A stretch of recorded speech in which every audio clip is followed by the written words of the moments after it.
It's been a while, everybody, but the Ringside Apostles are back after a month of silence. But we're here with Shawn Puff in the house. What up, my dude? What up, man? And Destiny joining me again. What's going on, girl? What up? All It's right. been a long week. Yeah, it sure has. And Right. we're going to talk about a lot of stuff. So I'm Travis Moody. Instead of throwing out like 4 or 5 shows every night, hard to catch up. There's so much content. We're just going to do a best of WrestleMania week in our 4th episode here at the Ringside Apostles. So we're combining. Wait, no, we're not. We only have one of the Shawns from the Shawn and Shawn show. Puff, where's your boy? What the hell? I don't know. Maybe he's drunk. Yeah. Drunk in his car. He forgot to turn his video. Forgot to hit the link. But hopefully we'll be joined by more apostles. We got an open link. Hopefully they join us on the way. But we got a lot to talk about. So let's kick it off with WrestleMania Night 2. Initial thoughts. Destiny, hit it off. What did you think of tonight? It was not as good as night 1. Ooh. There were some really good matches.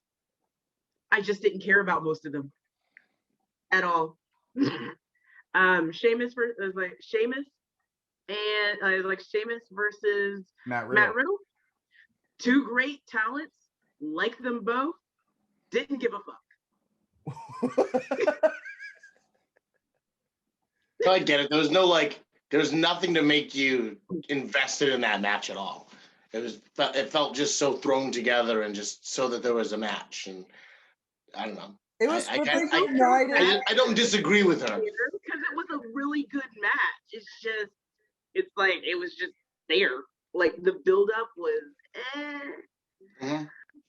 It was just there, and it was a fantastic match, which is kind of was the theme of the night. Really, yeah. That there were some really good matches, except for one of them, but for most part, they were just there.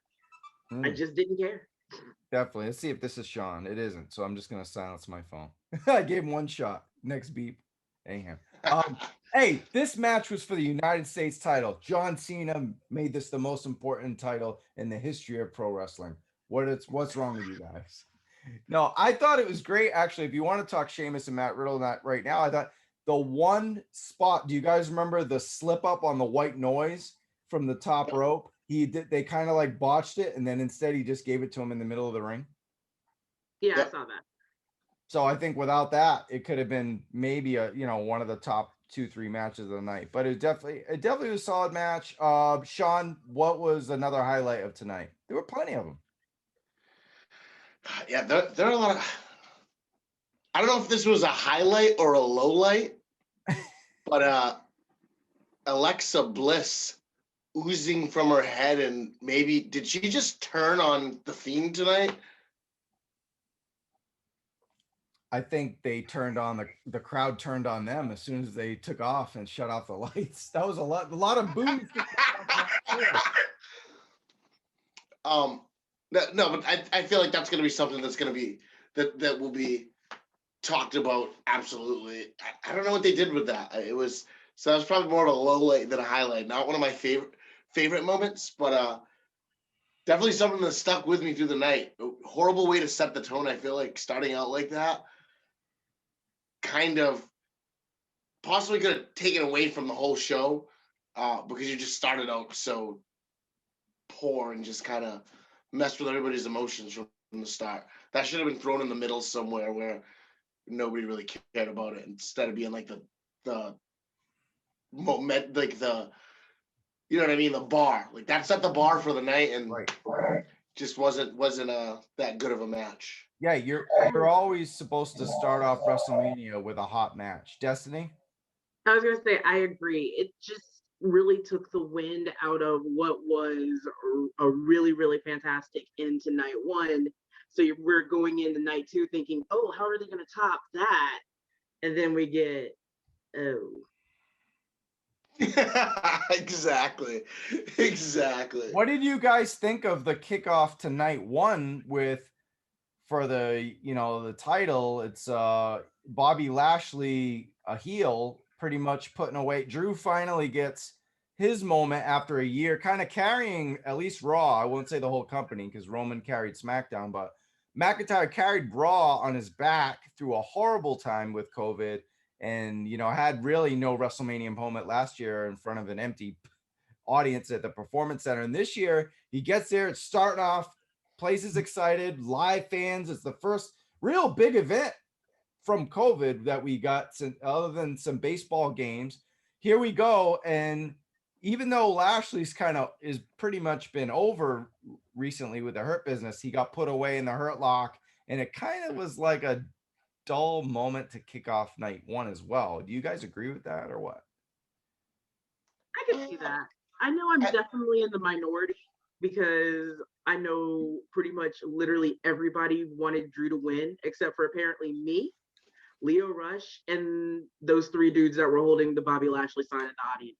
I wanted Lashley to win. I just felt it wasn't he wasn't meant to be a transitional champion. It doesn't make sense. He's hot. Let him keep running with it and doing his thing. It wouldn't have made sense to take it off of him. So I wanted Lashley to win too. Yeah, now I wouldn't have McIntyre actually win the match, but I think placing that match first. I think maybe Cesaro versus Seth Rollins seemed like a real hot match. Very good. I feel like if you're not closing the show, you want to open the show. And to be the world title, if you're not going to close the show with that and you're going to give that to Bianca and Sasha, then I like that they put it at the beginning of the show. Even though I get your point that it wasn't as climactic, it wasn't as wild of a moment at the end of it. But I feel like because it was for the world title and it wasn't going to be the closer, it had to be the opener. Agreed. Yeah, because if this was like the main event of like Raw, it would have blew my mind. But because it was the beginning of WrestleMania and kind of like, the heel winning first, like, hey guys, we got thousands of people back together and the heel wins. So it's kind of like, I think it was more placement than actually, because I thought it was a real good match. Speaking of real good matches, I was real scared about this one because I must have posted on this on social media all night with Logan Paul.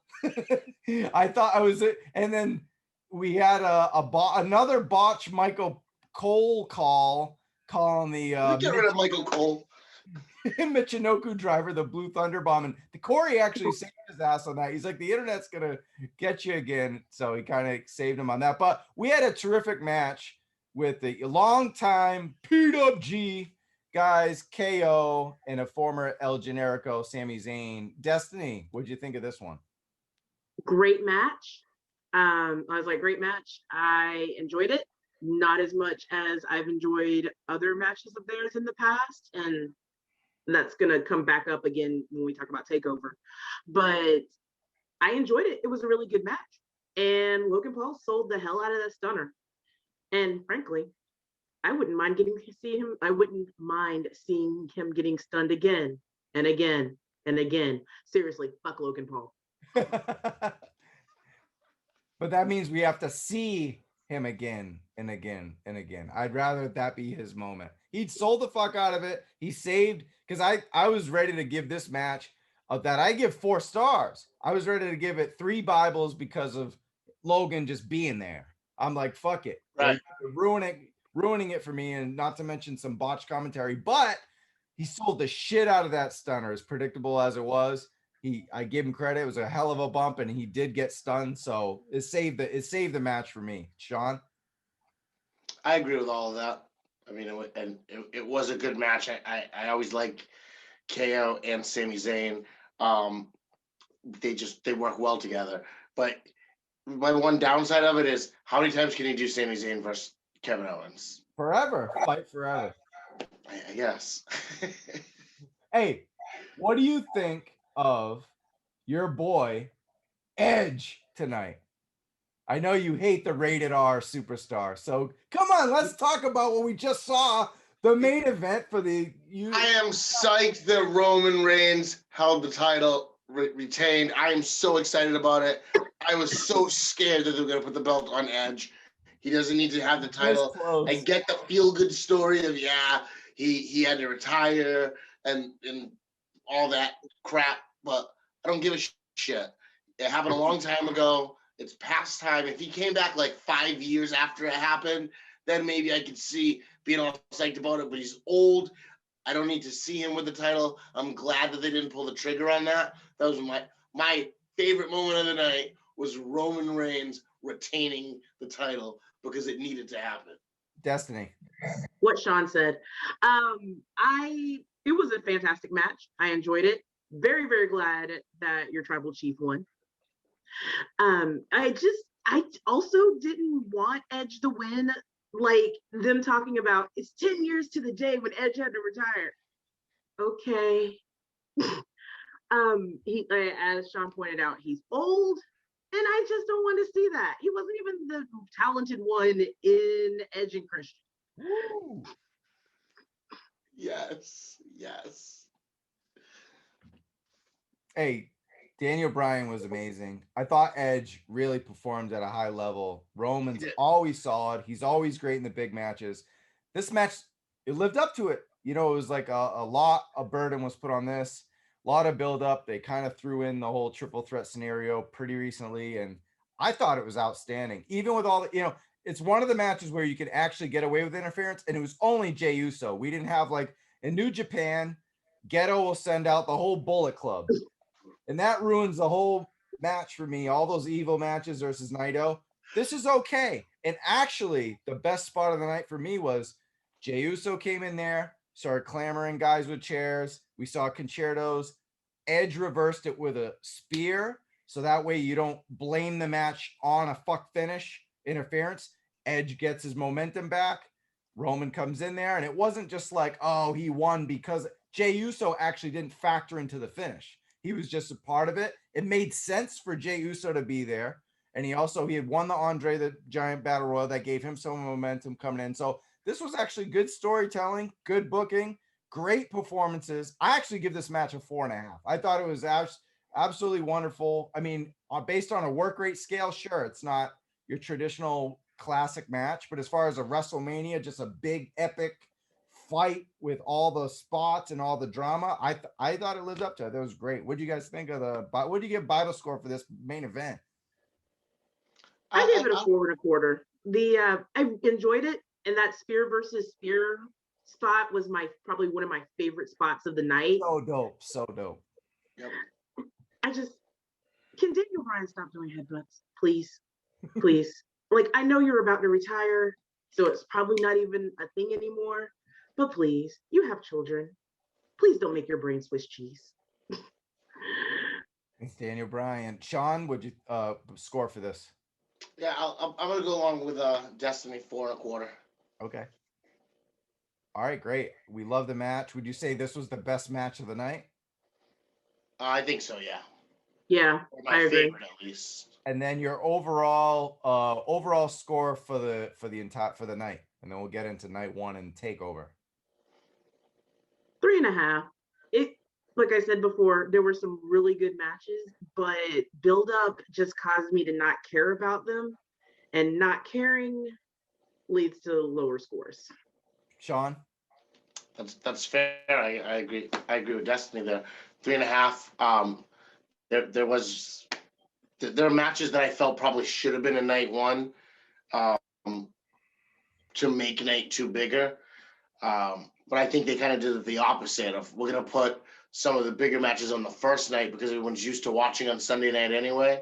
So we want to get people over to the other to watch it on night one. So but yeah, 3.5 tonight. Yeah, after the first couple matches, of course, we had that dud in the beginning with Orton and Fiend. I mean, they've had nothing but duds for years.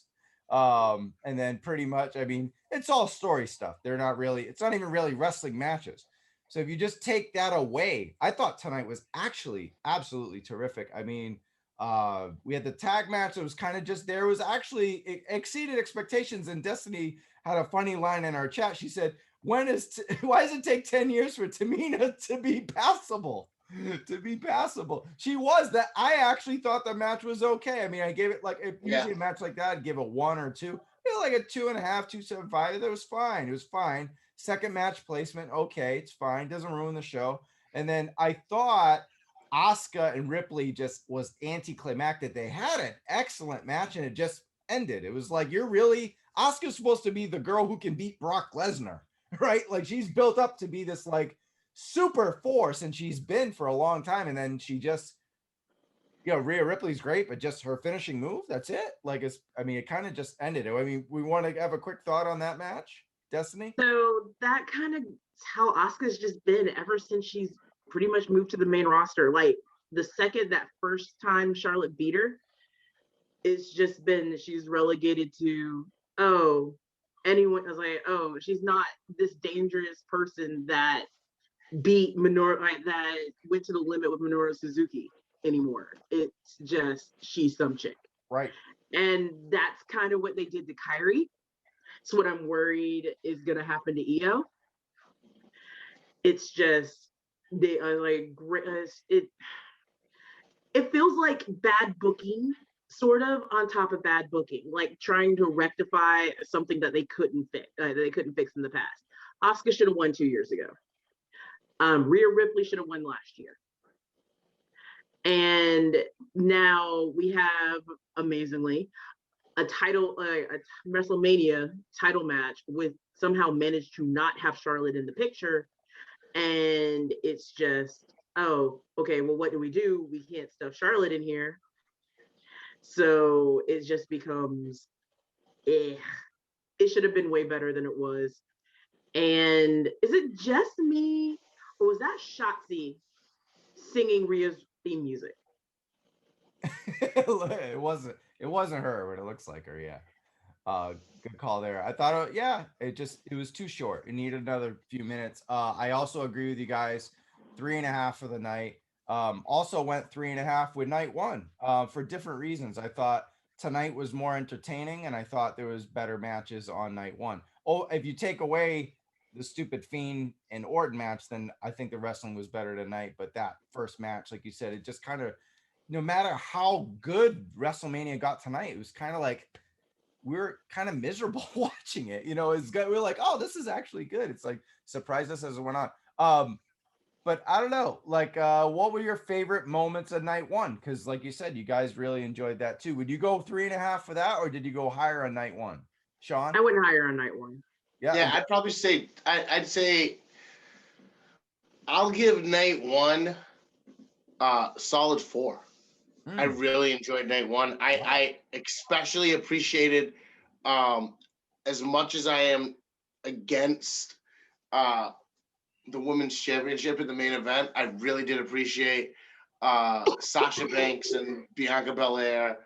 The first time we get 2 African American females main eventing for the title and WrestleMania, so that was huge. And then to see Bianca Belair come out on top, that was just that was a huge moment, and that'll go down in history. You know what I mean? So I very much enjoyed night one. There was a lot of that. I watched that this morning because I was actually at a bachelor party during WrestleMania, so I didn't watch it then.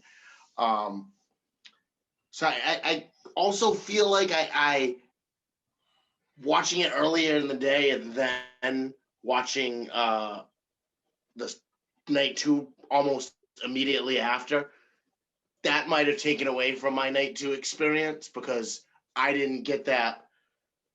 Watch 3 hours tonight, take a break, and then watch the rest of it. So I may have been a little drained going into night 2. So you did the old school 8 to 10 hour Mania thing that we had to deal with before COVID. Yeah, I had like an hour break in between, so I made myself something to eat and kind of like got up and walked around and chilled for a bit. But yeah, I did old Mania today, so that was kind of a lot. Yeah, night one was great, and I was just thinking, I mean, I'm not gonna completely just blame WWE in this. AEW shows are too long.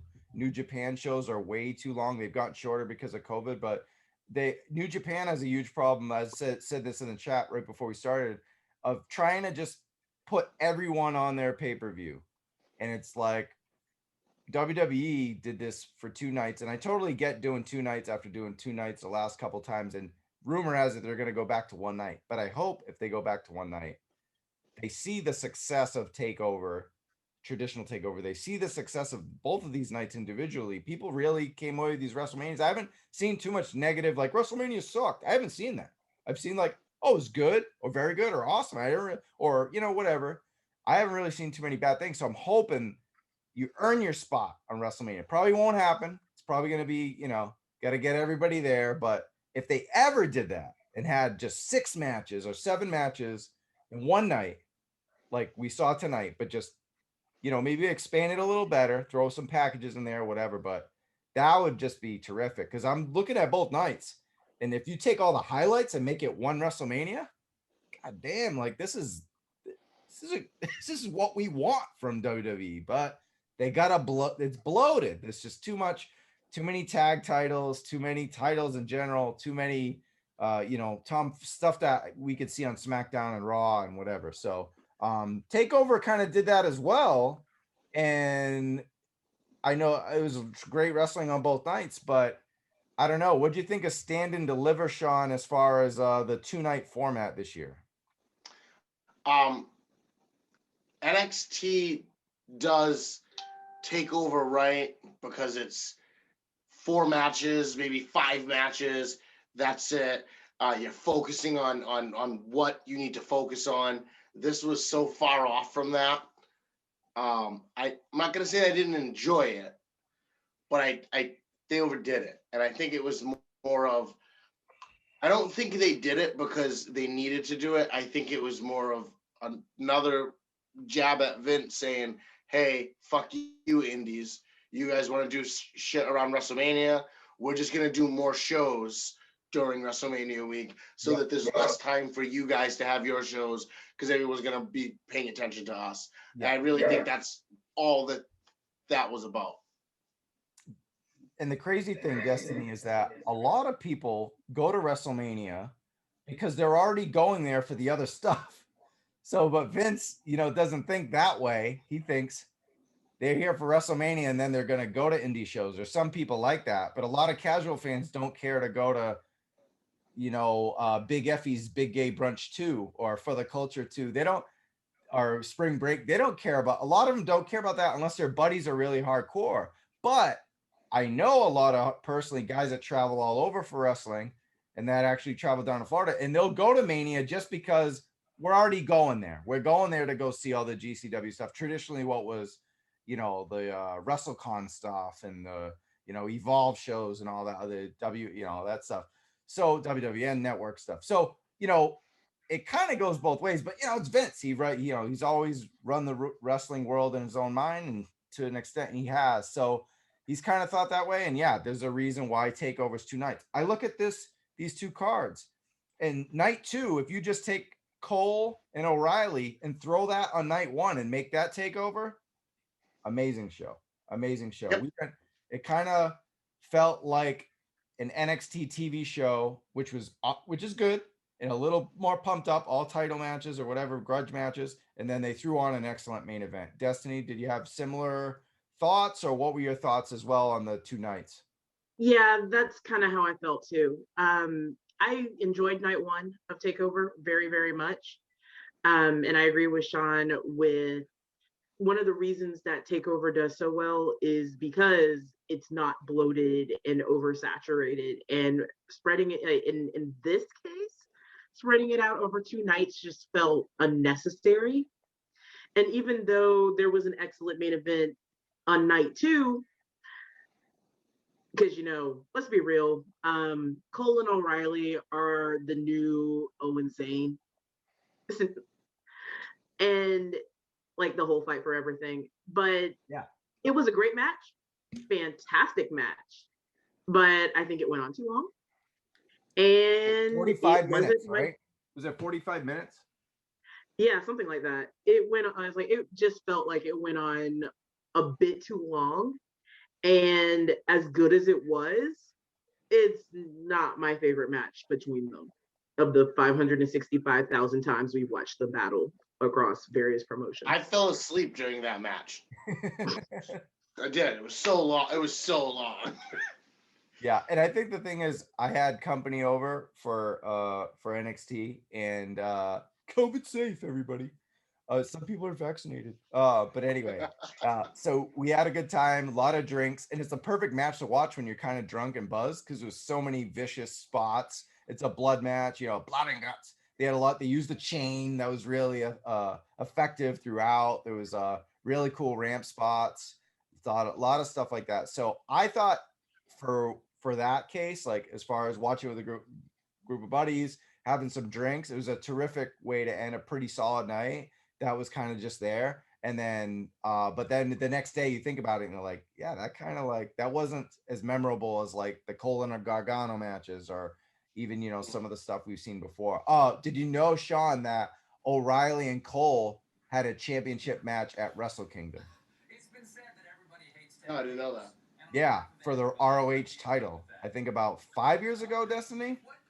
6 Yeah, it was literally right before they made the jump over to NXT.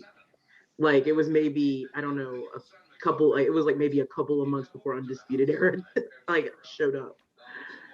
It was before the Jay Lethal era in ROH. Because I mean Jay Lethal was there for a while, but that was before he started getting the title and kind of going over with it. So yeah, so that was pretty cool how they come full circle here now with the WrestleMania weekend. What was your favorite match, Shawn, from TakeOver either night?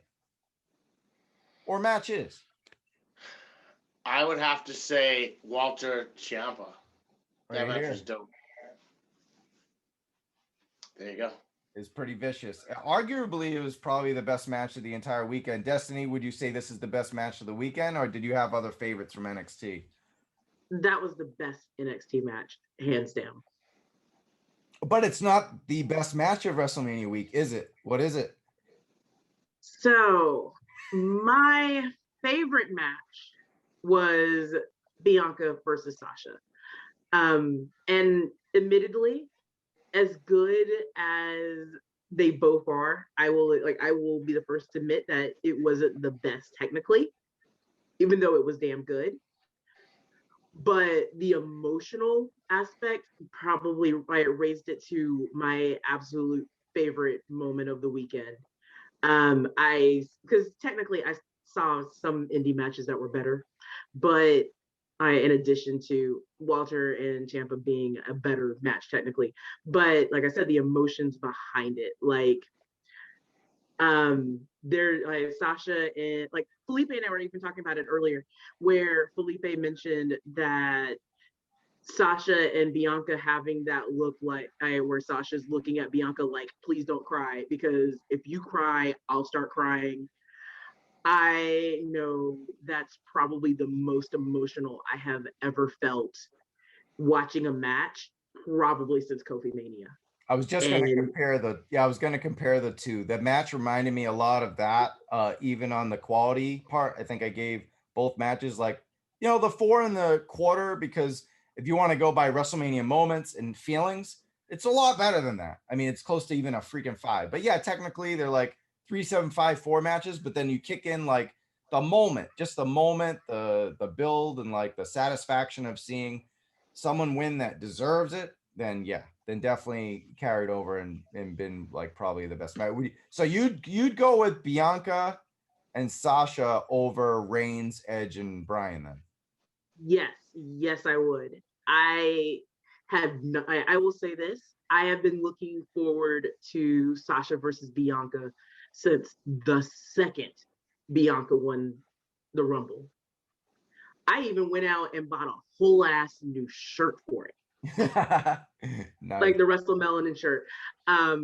It was the one thing leading the entire Mania. It was the one Mania match that had been announced that I had been looking forward to. And when I say the second that Bianca won the Rumble, like immediately afterwards, she's pointing at the sign and I'm tweeting, please choose Sasha. Please choose Sasha. I have never needed anything in my life more than that match. Oh, that's terrific. But before I get to Shawn, I just want to point out, shout out to Sasha Banks, because not only was it announced that she was in the main event of night one on Friday, they also revealed, because I got to tie in my other show that we got on this channel, they also revealed Sasha's Star Wars Mandalorian figure for Costco Reeves. So congrats, Sasha, for a hell of a weekend. I mean, she lost the title, but had a outstanding main event that everyone loved. And she has her own Star Wars action figure. Winning, right? I mean, Shawn. Is this going to be the new streak, though? 0-6. I hope not. I really want. That was the other thing when Bianca won the Rumble, because in my head, as badly as I wanted it, the other thing in the back of my mind is Sasha needs a Mania win. Sasha needs a Mania win, but Bianca needs to. I was like, but Bianca can't not win that match. And one of the other things is, the internet likes to claim that Sasha only cares about herself. Sasha, like, one of the other things that just made me cry watching that match was Sasha selling that big ass welt that she got from that hair whip, that with the crack so loud That was amazing. that the ancestors stood up and took note. Look, with this big ass grin on her face, like, I'm fucking looking at Bianca like, I'm fucking proud of you. We did this shit. Awesome. Shawn? Wait, what's the question to me? I was just so into that, like, hearing her, like, just describe that moment. No, I just wanted you like, to my talk favorite about... overall from the whole week. I gotta go with there were so many good moments, and I still haven't even watched everything.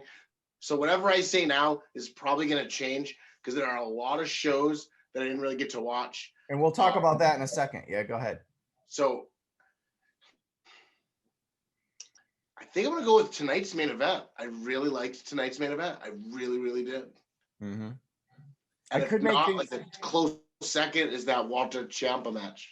Yeah, I'm right there with you. I'd say those are the top three matches.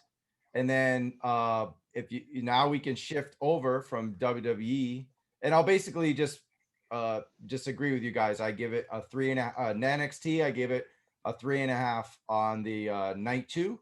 Night one, I think it was probably the best show I saw all week. Night one of NXT, without a doubt, I give that a 4 out of 5. I thought so. What's funny is Destiny. WrestleMania night 2, I actually thought was better than TakeOver night 2. I didn't think I'd ever say that again, but I did. I can't. Hey, props, right? Props. So, but let's talk indies for a second. WWE. Wait, before we go there, I just want to say, I just want to ask, how does and I'm surprised Destiny didn't bring this up. I think you were the one that mentioned in the chat. How did they not know who Babatunde was? Did you notice that when Babatunde showed up, they're like, "Who is this?" Like, what do you mean, who is this? Like, you had a whole last segment where he was drafted to Raw. He was undefeated for a while until Braun Strowman just showed up at Raw Underground. Or as I called it earlier, great value Bloodsport. Is he Commander Aziz, or is that Shawn being silly? What is that? Is that really his name? No, apparently that's the thing. They are going to repackage him as Commander Aziz, seeing as they wanted us to pretend that we completely forgot that he was Babatunde in NXT and that he was Davocado when he was running through motherfuckers on Great Value Bloodsport. They're apparently just straight up repackaging him and hoping and thinking that we don't remember anything. Gotta love Vince. That's a Vince thing. Vince loves to do that. Shawn, before we shift to the indies, did you have, and I'll give mine right now, but did you have any like certain dark horse matches from any of the WWE events before we get into indies that you thought were overslept that we didn't talk about? The one match I do want to talk about was that I thought surprised the shit out of me was that North American Contender Gauntlet. Like, I thought that was, with the names that were in there, I was a little worried with L.A. Knight and those dudes, but man, Bronson Reed really brought it that night one and Swerve finally was placed the way he was been in the Indies. Like he was there the whole match, and like they really had the top 3 guys. Like it was kind But of. then they ruined it. They ruined it because Bronson Reed should have won. He should have beat Gargano.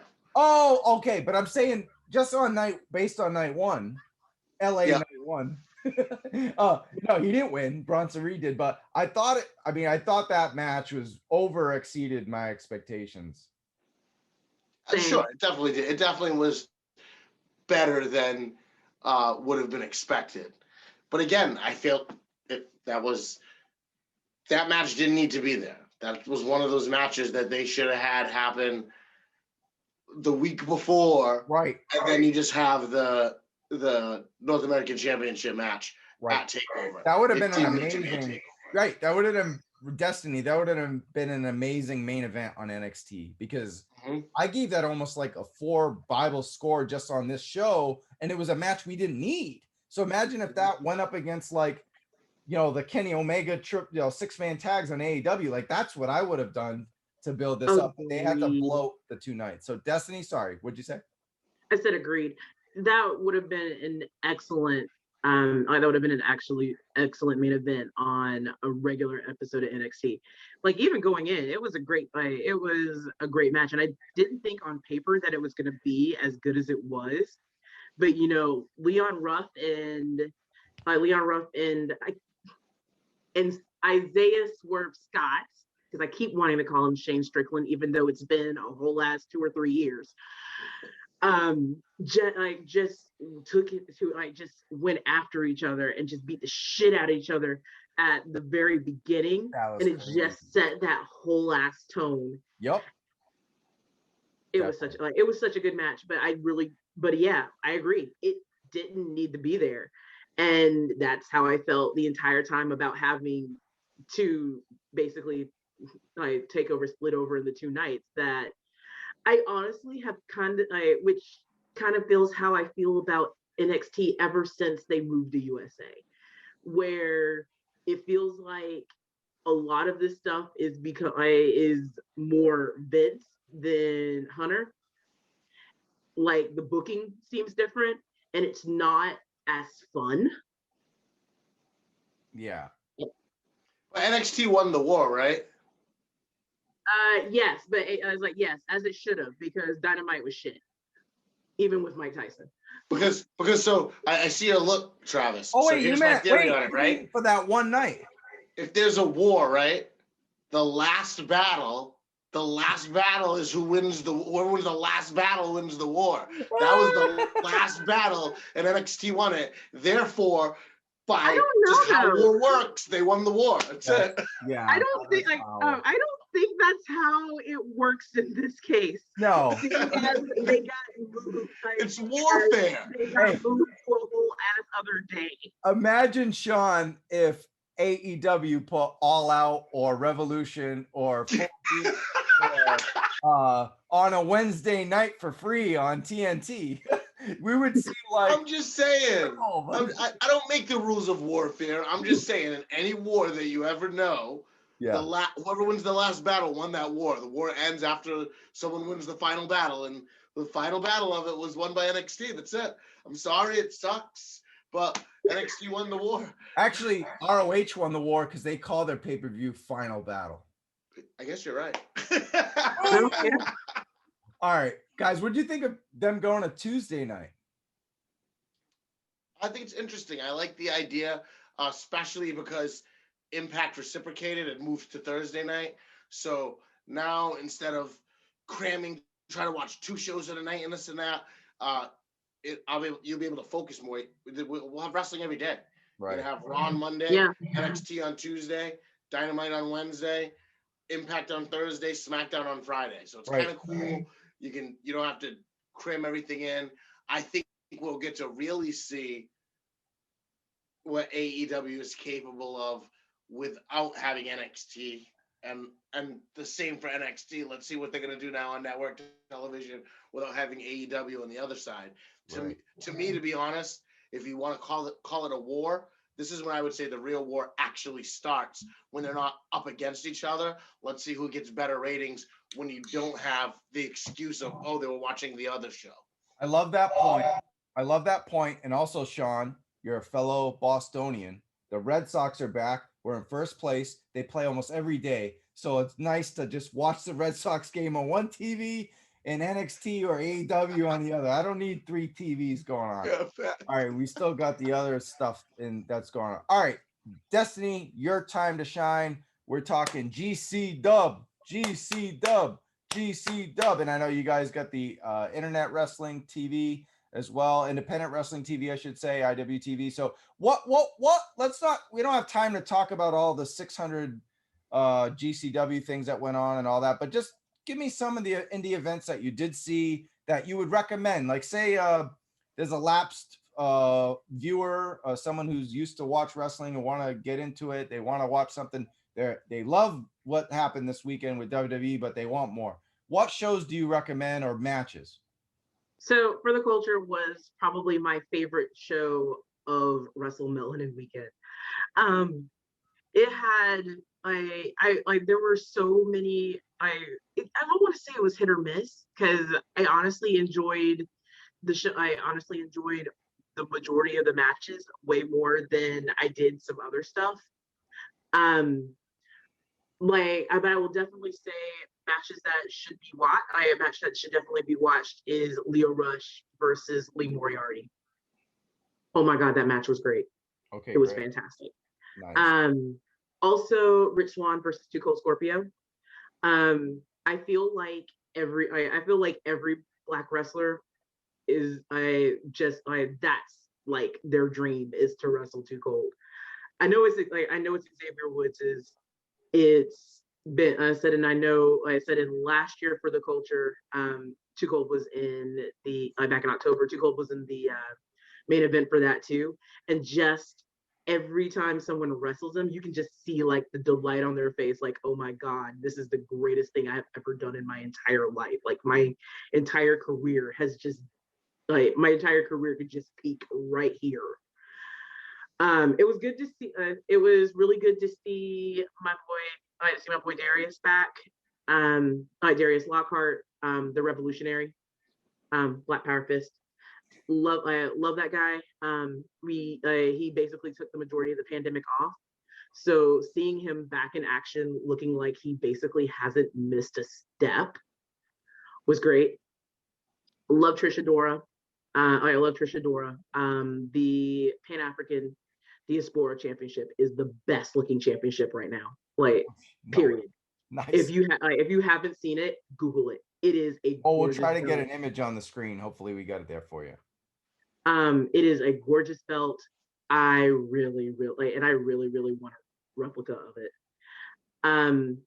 So any other shows, or just what the For the Culture too, or you got more, anything else real quick? So I would definitely say watch Josh Barnett versus Mox at Bloodsport. Yep, that's my recommendation. I haven't watched that one yet. That's on my list of things I'll probably watch that tonight. It was awesome. That was what we watched after Takeover, and one of my buddies had to go, and I said, "You're not leaving until you watch this match." So we forwarded to that, and man, yeah, that blew up. And we watched it. Like Dave, who's also the Dave Beaudry, shout out to him. He's also in the Apostles. We're both UFC fans, so it's up our alley. And me being an AEW mark, I love my man Mox. So. It lived up to the hype. It looked like I hate Mox. So, yeah. Well, so I'll give you. We'll see how I feel about it, knowing how much I hate Mox. But if it's good, I'll give it credit. You know what I mean? All right. Picture this. It was like Finn Balor versus Killer Cross, but it didn't feel like a WWE match. It felt like a fight. It felt like these two guys were getting paid by Pride FC to fight in this crazy, match with no ropes and stuff. So it had the similar vibes, but it's very strong, stiff and strong style, but they took it to another level. Destiny, you agree with that with Josh Barnett's Bloodsport? Yes. I do 100%. Right.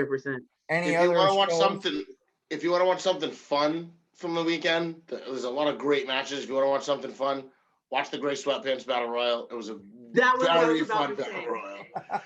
If you want to see something, wink. So if you want to see something and you like Gaga and Dick Prince and Tasha Steelz being horny on commentary, it is fucking great.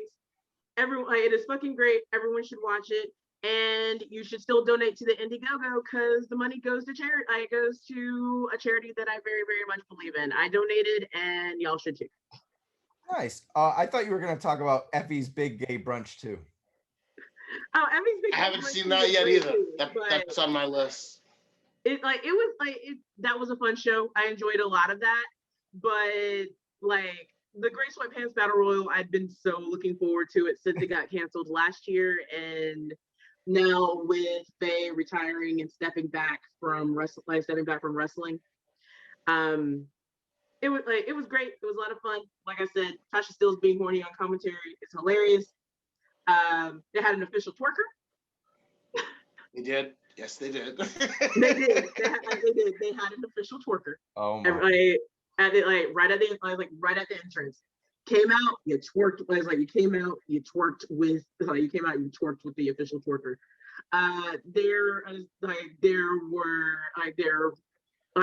People got their magic mic on.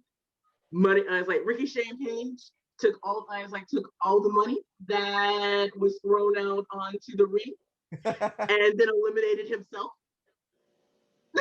Speaking of which, Shawn, did you watch Ricky Shane Page's Spring Break 5?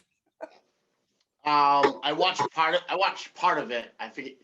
So I had an issue because I was being cheap, but decided I could find websites to watch all the GCW shows on. Destiny, split the cost. So Fight TV wanted to make sure that we couldn't do that, so they shut down streams. I'd watch like 3 matches on a show, and then the stream would get shut down. Actually, the only show that I was able to watch all the way through from the GCW collective was Alley Cat's show. For some reason, they didn't shut that one down. Real hot girl shit. How was that? It was all right, I guess. It wasn't really, I don't know. That's not my thing. GCW was a shit show, this whole thing. Yeah. I think in the future, don't do it outside if you're going to be in a place like Tampa. I mean, the first couple shows where they have like 4 people get injured going down from like heat stroke and dehydration and shit. Well, they had to do it outside. They have the Tampa Heat. What was that? We're in a pandemic. They had to do it outside.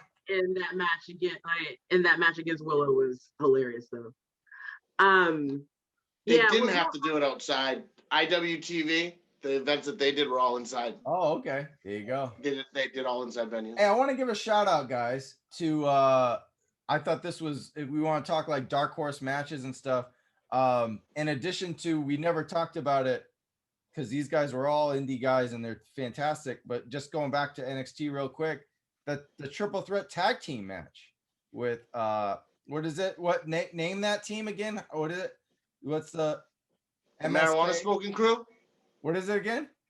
The Marijuana Smoking Crew? Marijuana Smoking Crew, formerly known as the Rascals. The Rascals. Love formerly these guys. Known as Scarlet and Graves. And then that was tremendous. They go against the grizzled young veterans and what's the other team? Legado del Fantasma.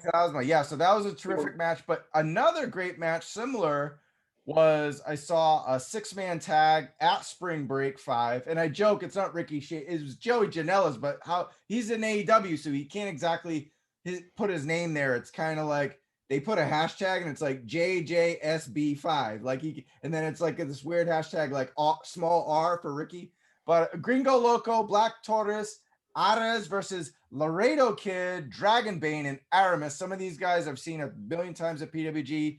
We've seen Laredo Kid in some of these 6-man tags with the Lucha Brothers, of course, Phoenix and Pentagon. So it was terrific. If you get a chance and you can get that Spring Break access, get it. And also, if you like white trash shit, the biggest white trash match of all time was Ricky Shane Page RSP against Nick fucking Gage.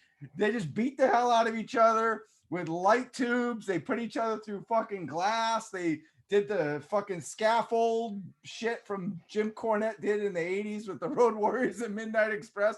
It was all there. And at the end, I'm sorry, I'm going to spoil it. You should have watched it. Moxley came out at the end and challenged Nick Gage out of nowhere. That just surprised the shit out of me. So Spring Break was pretty fun. Not as did they fight? Did they fight then? Yeah, he gave just for 2 Death Riders. He gave Nick Gage 2 Death Riders. Moxley did. Moxley, yeah, he beat the kind of. I mean, this is after Nick Gage just went through a fucking war. Yeah. With a million people, because Ricky. Well, I'll have to find that and watch that. Yeah, look at you. I'm turning you into a Mox Mark now. Love it. Oh, and going back to the tag team match over at NXT, there was just one thing about commentary that really annoyed me. Beth saying, the grizzled young veterans, they think they're veterans. I'm like, no shit, Beth, it's in the fucking name.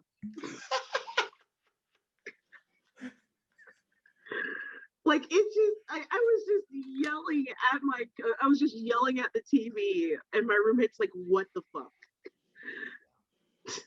I thought like, why would you say something that dumb, Beth?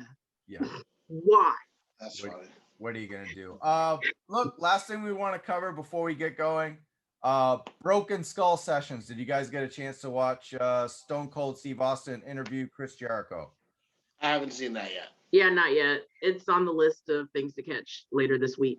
All right. Well, we just made the bachelor party threw me off because I basically I lost the whole day because the bachelor party started at 2 for some dumb reason, and so I lost all of Saturday. And so I didn't even get catch-up time in the morning when I would be catching up on stuff I didn't see on Friday. So I got a lot of wrestling to watch this week, and then I'm going on vacation at the end of the week. So look at you living it up. I think the Broken Skull Sessions went live earlier today. I believe so, yeah. I don't think. Yeah, it did. I was expecting it to be like after Mania, like they usually are, but yeah, it went live earlier today. So I'm probably going to catch it Wednesday while I'm off work.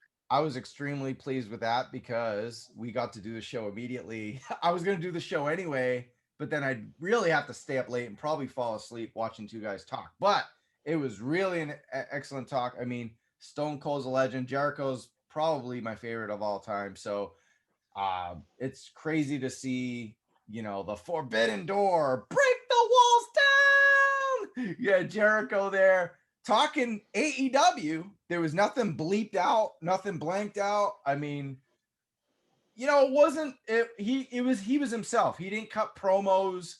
It wasn't some like way to build up a war or anything like that, but go watch it. I want you guys to take it all in. I'm not going to explain what it is because it's 2 hours of Jericho and Stone Cold getting drunk talking. Like, go, if you're a wrestling fan, go fucking watch it. I don't need to explain anything. Go watch it. It's on, what is it, Peacock or whatever. Yeah. You probably find it online. Yeah, Peacock. Yeah, go see it. All right. Last thing. What's your lasting impression about this WrestleMania week? We're still somewhat, or I don't know how deep we are. We're still in a pandemic. It's still, the COVID-19 is still there, but we had fans in the stadium at Raymond James in Tampa. We had indie shows again. We didn't have any last year. So GCW had crowds, whether there was 40 people for like Effie's gay brunch, or there was 100, 200 people for spring break. That we had crowds, we had people there. We saw some people with a lot of people with masks, some people without them. Kind of, we had, it was interesting, an interesting weekend. Shawn, I'm going to start with you. Your lasting impressions of the whole week, and anything we miss, feel free to chime in right now. I think that the biggest thing that I got from it is that the indies really have a lot of work to do from where they were 2 years ago. Of course, so much talent got eaten up by AEW and then NXT just grabbing guys up. So very depleted. Can I step in? Shawn, sorry, I'm so sorry, but I want to step in because I actually thought of something that I'd love to discuss. I want to ask you a question. Yeah. Isn't it strange how 2019, 2018, 2017, WrestleMania weekend's like the ultimate destination because of what we talked about. The WrestleCon talent, the New Japan talent, the Impact talent, they had a show last night. The Lucha Underground talent, you know, when that was around, they had all these promotions. AAW, Evolve, right? It goes on and on. You had your NXT Takeover Saturday, you had WrestleMania Sunday, but Wednesday, particularly Thursday and Friday, I know when I was in New York, I was rushing from show to show to show to show to show, having the time of my life. Now, half these guys are in NXT and the other half are AEW. Some are in WWE and some of them are in New Japan.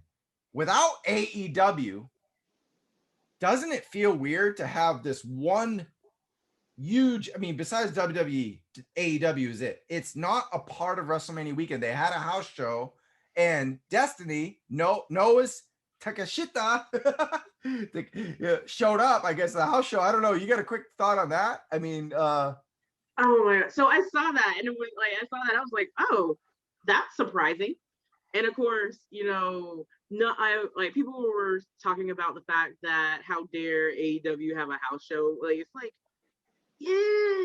Vince would do that all too. the other stuff going on, who is really gonna do an 8-hour round trip for a house show?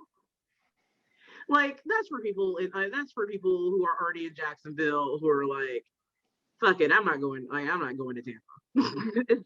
Yeah, fact. Absolutely. But Shawn, getting back to you, how does this WrestleMania weekend feel I think you're about to get there, with all this talent gone? From the indie shows I saw, they were entertaining, but definitely the level of wrestling. I know Destiny really loved it, and she's part of the whole passion of it all. But really, just some of the best matches I see at WrestleMania weekend come from the WrestleCon shows, come from these other shows. Other than Moxley and Barnett, which is not even a wrestling match, it's almost a fight. Nothing really, and you know, some other stuff here and there. It's nothing to make you. There's nothing in that indie scene that you were just like, oh my God, this was amazing. Like, I remember when they were in New Orleans, Keith Lee versus Matt Riddle. Holy shit, that was amazing. Matt Riddle versus Ospreay at WrestleCon one night, or an Evolve. It was an Evolve show or something. I don't even. Right. I mean, it was a WWN Super Show. WWN Super Show. Yeah. So we had no WWN Super shows. We had no WrestleCon shows. No Ring of Honor. AEW is nowhere to be seen. That's right. Ring of Honor always has the big show there too. Always. So we were this WrestleMania week, and I think it comes with the fact that Vince said we're gonna have more shows going on during the week to take away from it, and I feel like it made other companies say, we're not going to use this time to come back right now. I mean, what's going on with WWE? Are they even going to have anything anymore? Because they still have FIP, the Full Impact Pro. They still have a couple other brands underneath that banner. So I was hoping to see them make a comeback and have a presence there this week. Unfortunately, they weren't. It was pretty much that GCW collective, and then a few other things on IWTV, which, by the way, it kind of irks me that GCW does things on IWTV, but none of the good stuff. There's a thing about that. So Ryan's mentioned it in the chat a few times, but yeah, GCW has been trying to get out of their contract with showing stuff on IWTV, which, yeah. That's kind of what's been going on. Because I kind of originally got an IWTV subscription for because all the GCW stuff, all the Beyond stuff was on IWTV. And then, you know, I started watching The Masked Wrestler because I didn't give a shit about The Masked Singer or The Masked Dancer. But put two wrestlers in a mask and let me try to figure out who they are based on how they're like on their wrestling style. Yeah, I was into that. But yeah, that's kind of basically what's going on. GCW is trying to get out of their contract. Is trying to get out of their contract with showing stuff on IWTV and just moving straight to everything being on to all their pay-per-views being on Fight. And yeah, we're in this weird. I said, right now we're in this weird mismatch of lesser stuff is still happening on IWTV right now, but they have like the big stuff on Fight. So eventually, eventually everything's going to be gone from IWTV, and all of GCW stuff is going to be gone from IWTV if they get out of their contract. But yeah, it's a lot. Ryan has more info about that, so you might want to ask him. All right, yeah. So Shawn, lasting impressions, real quick. Just a final say on this week. It was a fun week. I think coming out of the pandemic, you got to take that into consideration. It doesn't live up. If you've done Mania Week, if this is your first Mania Week, you're like, wow, this is cool. If you've done Mania Week before, you've watched all the shows in the past, you were probably underwhelmed by it. But you have to take everything into consideration. Guys being picked up by other companies, the pandemic. There's still a lot of work to be done to get back to where we were pre-pandemic, especially in the indie scene.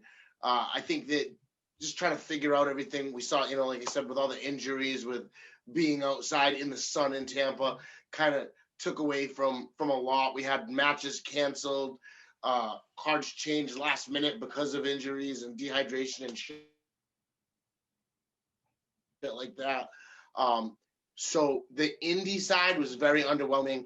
The NXT WWE side, on the other hand, I think overperformed what people would have expected, just because people haven't really been happy with WWE as of late. So I think when you look at it all together, you take the downside of what happened with the indie shows and the upside of how much better WWE did, and you put it together. It was a really great week.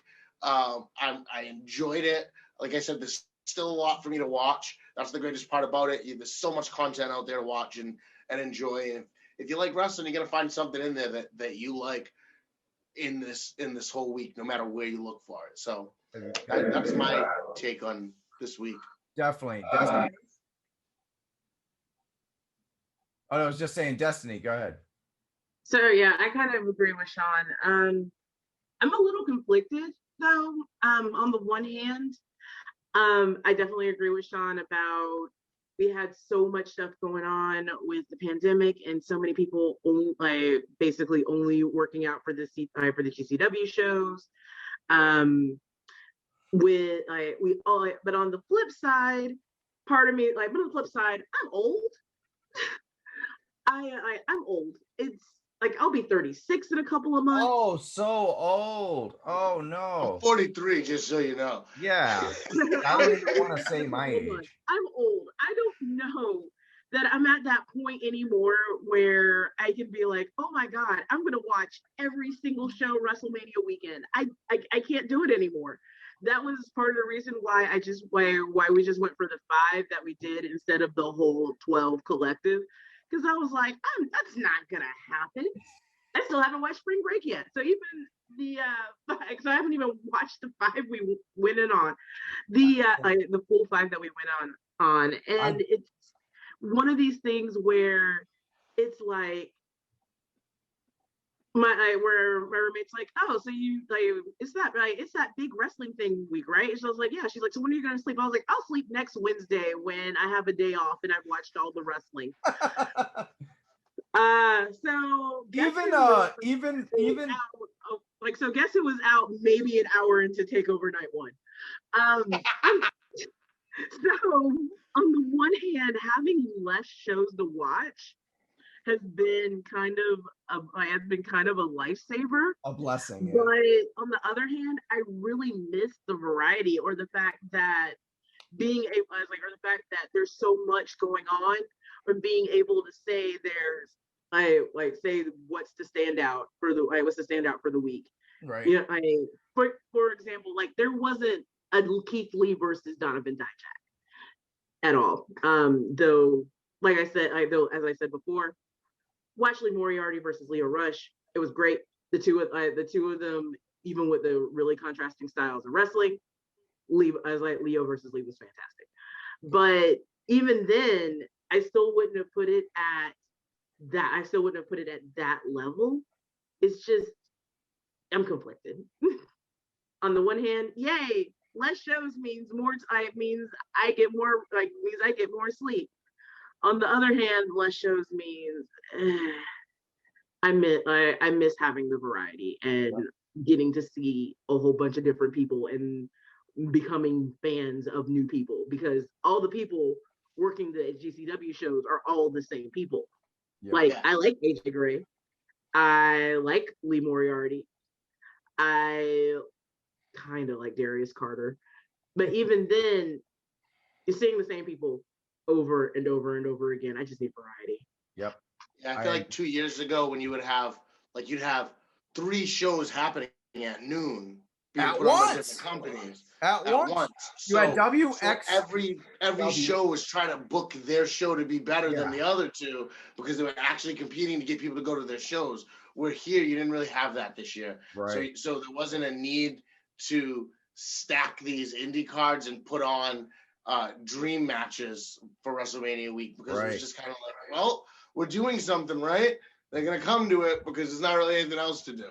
Yeah. Oh, and the time I was like, and the time I was like, yeah, the time stuff is other, right? It was other things. Like I said, For the Culture was my favorite. It was my favorite show of the week.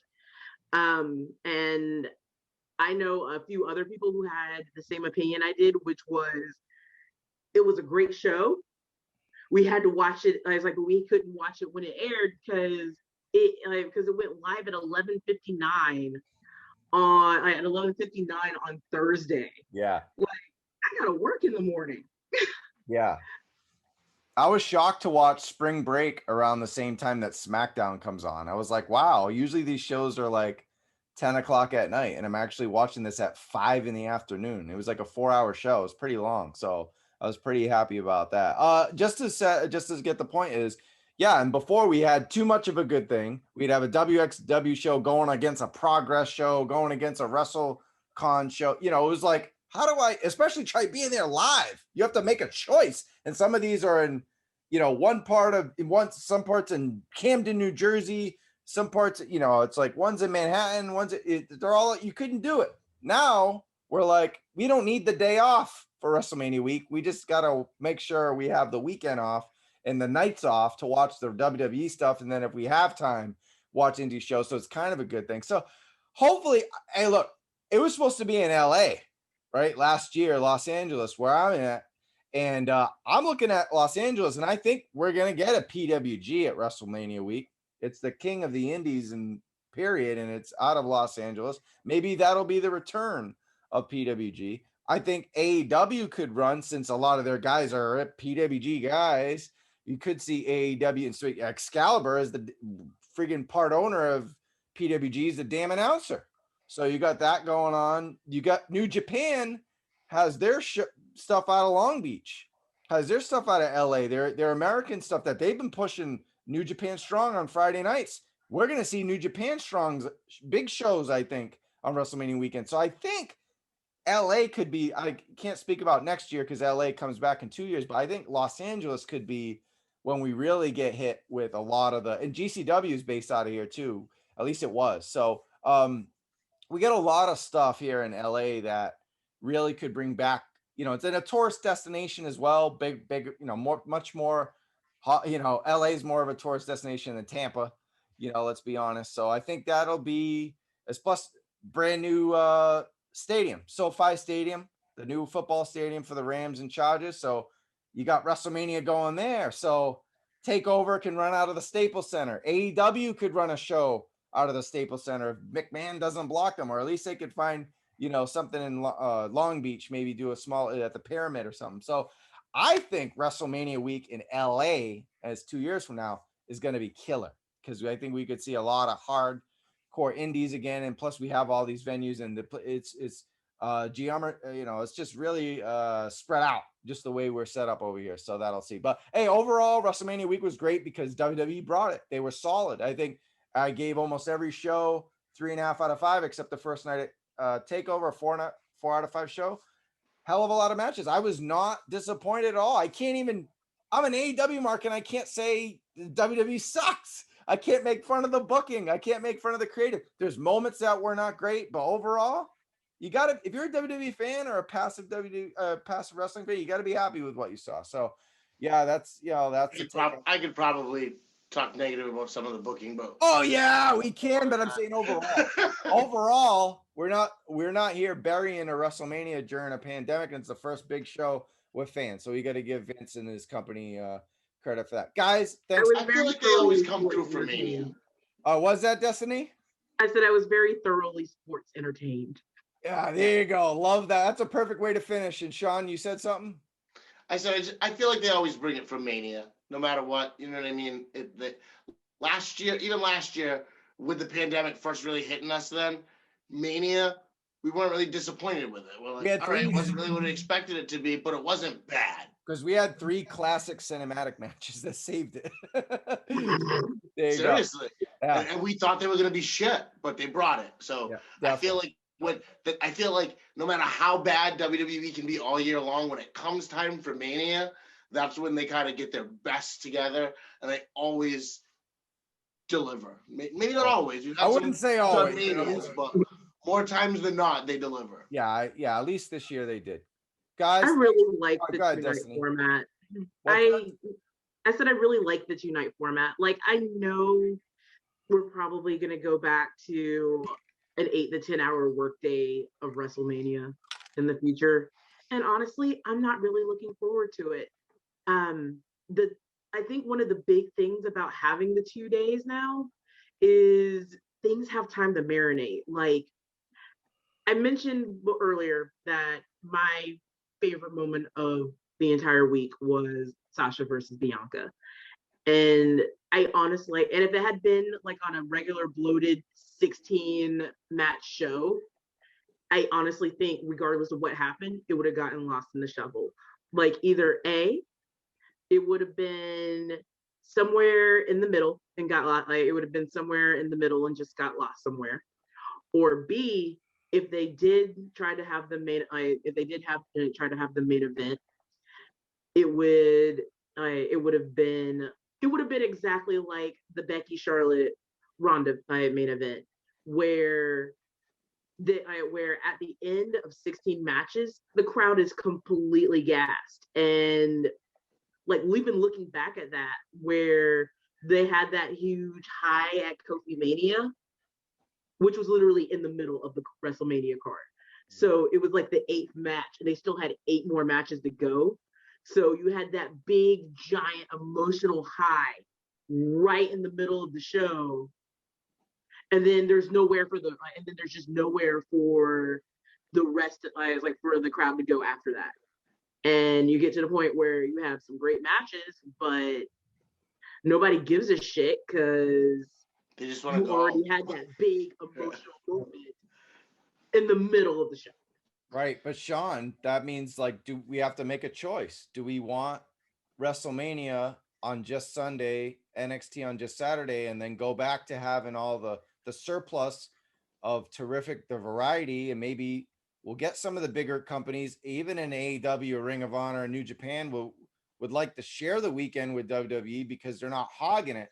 Or do we want to spread the wealth to more of the talent and showcase more of the people who deserve it by having 2 nights of Mania, possibly 2 nights of TakeOver? Like, and then we got GCW, and we don't get a whole lot more because who's going to run against WWE? I mean, what do we do? What choice? I don't think we need more than 10. One night, 10 match Mania card. Stop overbloating the card and making it a 19-hour day. 10 matches is a lot. Yeah. Oh, yeah, 10 matches is a lot, but they're doing 16. Like, it's really, do you know what I mean? I'm just trying to find a happy medium for them. Yeah. Because I know we're not going to get them to cut down to 7 or 8. So the 16 matches that I mentioned was just the main card. That didn't even count the 3 or 4 matches that they had on the fucking pre-show. Yeah, and I'm including in my 10-match card, I'm including a couple pre-show matches. So you get a couple pre-show matches, and you got 8 main card matches. That should be Mania. You don't need more than that. Stop overloading it. Stop doing all this extra shit. Do it on one day, and then have your TakeOver on Saturday. Let the indies do their thing, because at the end of the day, all that does is help WWE anyway. Right. Because eventually they're bringing talent up from there. So let them come and do their thing on Wednesday, Thursday, and Friday. If anything, it's better for you because you can have people scouting then. You can limit your scouting. WrestleMania week, you guys go out and scout all these indie shows and look for some talent we might want to pick up after WrestleMania week when we make our changes and make cuts and new signings. Right. They could send Titus and Hogan out to all the indie events with their Buccaneer hats and bring their pad and pencils and take a look and recruit.